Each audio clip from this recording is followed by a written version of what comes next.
लेकिन याद रखना बेचारे हाजी दुनिया चंद रोजा है, जाना है। ये मेरी कौम के नौजवान साथियों, अगर इस दौर में मस्जिदों को आबाद नहीं करा तो हमसे बड़ा बेहया बेगैरत कोई होगा। तो फिलिस्तीन में जो लोग हैं उनकी सुबह को कुछ होता है, शाम को रोते रुके हुए बेवाएं नजर आती हैं, उनके बच्चों के जनाजे उनके कांधों पे हैं। इसलिए जब वहाँ हुआ है हमें होश में आ जाना। से आजम जा रहे हैं, कब्रिस्तान पे रुक गए और रुकने के बाद पूछा कि ये कब्र किसकी है? इस पर आजाद कब्र हो रहा है। ये आदमी बहुत मजबूत साबित है, मीलाद बहुत मजबूत है। हाजी साहब, अल्लाह तुम्हें सलामत रखे और तुम्हारी मीलाद को सलामत रखे।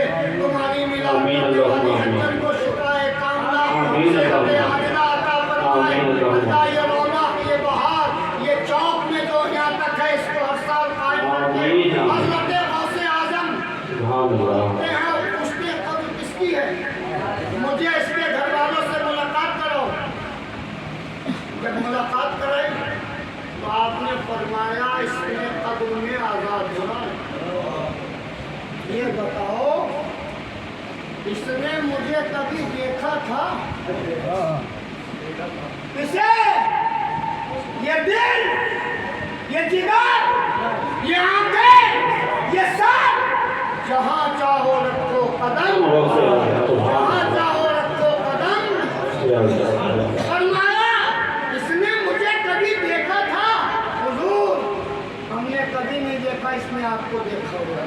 जुमला नोट करना। गौसे पाक फरमाते हैं, काश अगर इसने मुझे देखा होता मैं अपने रब से बख्शिश की दुआ कर देता। अच्छा ये बताओ इसने कभी मेरी खानकाह में हाजिरी दी थी? सुबह शाम खानकाहों में जाने वालों, जुमरात को बुजुर्गों में हाजिरी देने वालों, तुम्हारी हाजिरी सलामत, मज़ारात में जाना सलामत। लेकिन कलेक्टर पहले ये बताना पड़ेगा, हाजिरी से पहले बारगाह खुदाबंदी में भी नमाज अदा की थी या नहीं? अगर नमाज पढ़ के गए हो बुजुर्गों में तो कामयाब हो, बिना नमाज के गए हो तो धोखा है तुम्हारा। हजरत गौसे पाक फरमाते काश इसने मेरी खानसा में हाजिरी दी होती मैं दुआएं बख्शिश फरमाती। बस यही मैं बात को खत्म करूंगा।